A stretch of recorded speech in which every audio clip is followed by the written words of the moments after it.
Hello, and welcome to Signing with Paige. Today, Paige will teach us how to sign nature signs. She's going to teach us lake, river, flowers, and tree. Hi. My first sign is lake. So make a W like a water. And use your palm of your hand, your whole hand. Make a circle.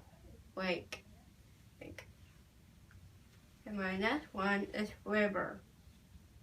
So make a W again, where I said show the first time before. Put water like this.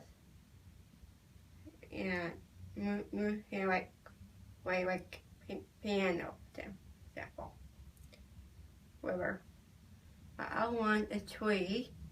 Use this arm for your not arm, stand out. Make your finger like this. They call tree.